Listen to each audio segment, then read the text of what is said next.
মুখ্যমন্ত্ৰী ডিব্ৰুগড় ভ্ৰমণসূচীৰ আজি দ্বিতীয়টো দিন। আজি ডিব্ৰুগড় কৃত্ৰিম বান সমস্যা সন্দৰ্ভত এক পুনৰীক্ষণ বৈঠকত মিলিত হ'ব মুখ্যমন্ত্ৰী ডক্টৰ হিমন্ত বিশ্ব শৰ্মা আৰু একেদৰে ডিমৌ, তিনিচুকীয়া, ধেমাজি আৰু ঢকুৱাখানা সমষ্টিৰ উন্নয়নৰ প্ৰসংগ লৈ পুনৰীক্ষণ বৈঠকতো মিলিত হ'ব মুখ্যমন্ত্ৰীগৰাকী। বিয়লি ভাগত খনিকৰ ষ্টেডিয়াম আৰু প্ৰস্তাৱিত বিধানসভাৰ চৌহদৰ স্থানো পৰিদৰ্শন কৰিব মুখ্যমন্ত্ৰী ডক্টৰ হিমন্ত বিশ্ব শৰ্মাই। আজি ডিব্ৰুগড় ভ্ৰমণসূচীৰ দ্বিতীয়টো দিন আমি জনাই আছোঁ গুৰুত্বপূৰ্ণ খবৰ। আজি ডিব্ৰুগড় কৃত্ৰিম বান সমস্যা সন্দৰ্ভত এক পুনৰীক্ষণ বৈঠকত মিলিত হ'ব মুখ্যমন্ত্ৰীগৰাকী। একেদৰে ডিমৌ, তিনিচুকীয়া, ধেমাজি আৰু ঢকুৱাখানা সমষ্টিৰ উন্নয়নৰ প্ৰসংগলৈ পুনৰীক্ষণ বৈঠকতো মিলিত হ'ব মুখ্যমন্ত্ৰীগৰাকী। বিয়লিৰ ভাগত খনিকৰ ষ্টেডিয়াম আৰু প্ৰস্তাৱিত বিধানসভাৰ চৌহদৰ স্থানো পৰিদৰ্শন কৰিব মুখ্যমন্ত্ৰীগৰাকীয়ে।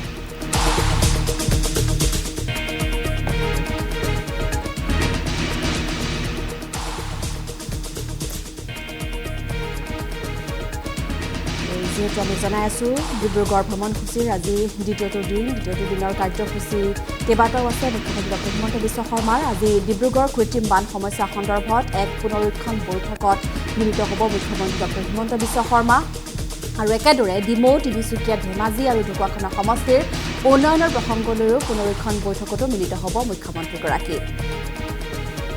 আৰু এই মুহূৰ্তত পোনপটীয়া সম্প্ৰচাৰ যিহেতু আমি সংযুক্ত হৈছোঁ যিহেতু আমি যোৱাকালি দিনটোৰ পৰা পোনপটীয়া সম্প্ৰচাৰ যোগে জনাই আছে ডিব্ৰুগড়ত মুখ্যমন্ত্ৰীগৰাকীৰ যিহেতু ভ্ৰমণসূচীৰ আজি দ্বিতীয়টো দিন। অধিক তথ্যৰ বাবে ফোন যোগে আমি সংযুক্ত হৈছোঁ আমাৰ Dibrugarh senior bureau chief Suraj দত্তৰ সৈতে। সুৰজ দত্ত, যিহেতু আজি মুখ্যমন্ত্ৰীগৰাকীৰ ডিব্ৰুগড় ভ্ৰমণৰ দ্বিতীয়টো দিন, আজি কেইবাটাও প্ৰসংগলৈ পুনৰীক্ষণ বৈঠক হোৱাৰ কথা আছে, গতিকে অধিক জানিব বিচাৰিম এই মুহূৰ্তত।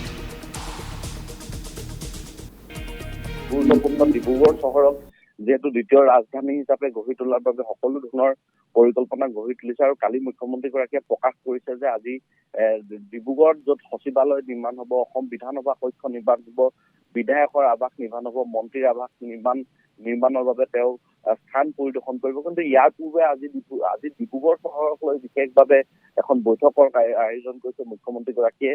যিহেতু কৃত্ৰিম বানে ডিব্ৰুগড় চহৰবাসীক জলাকলা খুৱাই আহিছে। ডিব্ৰুগড় চহৰ সুৰক্ষা দলত ইয়াত বৰ্তমানলৈকে নিৰ্মাণ সম্পূৰ্ণ হৈ উঠা নাই আৰু মুখ্যমন্ত্ৰীগৰাকীয়ে প্ৰকাশ কৰিছে যে আজি প্ৰথমেই ডিব্ৰুগড় চহৰৰ সুৰক্ষাক লৈ কৃত্ৰিম বানক লৈ এখন গুৰুত্বপূৰ্ণ তেওঁ পৰ্যালোচনা বৈঠকৰ আয়োজন কৰিছে। এই বৈঠকত অসম চৰকাৰৰ গৃহ আৰু নগৰ নিৰ্মাণ বিভাগৰ সকলো শীৰ্ষ বিষয়া উপস্থিত থাকিব। ডিব্ৰুগড় জিলা প্ৰশাসনৰ শীৰ্ষ বিষয়া উপস্থিত থাকিব। নগৰ পৰিকল্পনা বিভাগৰ মন্ত্ৰী জয়ন্ত মল্ল বৰুৱা, ডিব্ৰুগড়ৰ বিধায়ক তথা মন্ত্ৰী প্ৰশান্ত ফুকন আৰু শীৰ্ষ বিষয়াসকলৰ উপস্থিতিত ডিব্ৰুগড় কৃত্ৰিম বান কেনেদৰে নিৰ্মূল কৰিব পাৰি, কৃত্ৰিম বানৰ পৰা ডিব্ৰুগড় চহৰক কেনেকৈ বচাব পাৰি, ইতিমধ্যে মুখ্যমন্ত্ৰীগৰাকীয়ে দ্বিতীয় ৰাজধানী হিচাপে গঢ়ি তোলাৰ বাবে সকলো ধৰণৰ পৰিকল্পনা সম্পূৰ্ণ কৰিছে আৰু বিধানসভা কক্ষ নিৰ্মাণৰ বাবে আজি তেওঁ বিয়লি ভাগলৈ খনিকৰ যি ষ্টেডিয়াম আছে ষ্টেডিয়াম পৰিদৰ্শন কৰিব। তাৰ কাষতে যি মাটি চৰকাৰী ভূমি আছে সেই চৰকাৰী ভূমি তেওঁ পৰিদৰ্শন কৰিব।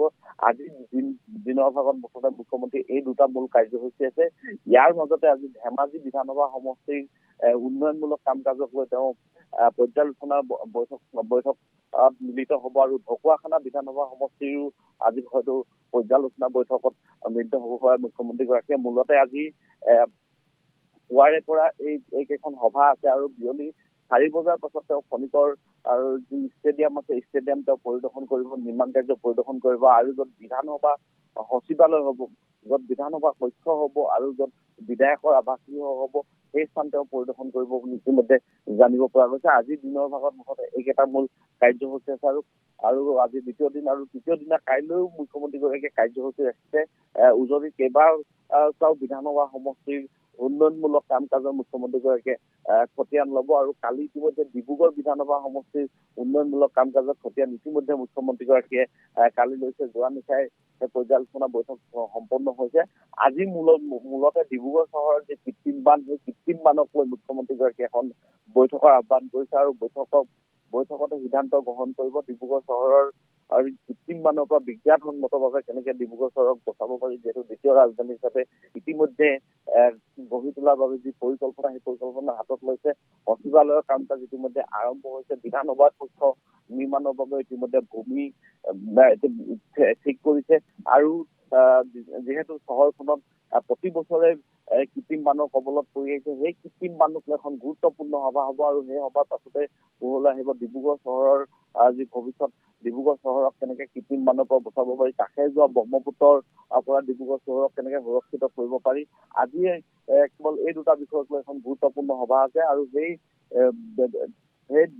বৈঠকৰ পাছতে মুখ্যমন্ত্ৰীগৰাকীয়ে খনিকৰত ষ্টেডিয়াম পৰিদৰ্শন কৰাৰ লগতে য'ত সচিবালয় বিধানসভা কক্ষ হ'ব, সেই বিধানসভা নিৰ্মাণৰ বাবে তেওঁ ভূমি নিজে পৰিদৰ্শন কৰিব আৰু সিদ্ধান্ত গ্ৰহণ কৰিব ডিব্ৰুগড়ৰ কোন স্থানত বিধানসভাৰ কক্ষ নিৰ্মাণ হ'ব, বিধায়কসকলৰ বাবে আৱাসগৃহ, মন্ত্ৰীসকলৰ বাবে কাৰ্যালয় আৱাসগৃহ নিৰ্মাণ হ'ব, তেওঁ পৰিদৰ্শন কৰিব। বাৰ বেছি সুৰাজ, ধন্যবাদ জ্ঞাপন কৰিছো এই মুহূৰ্তত আপোনাক।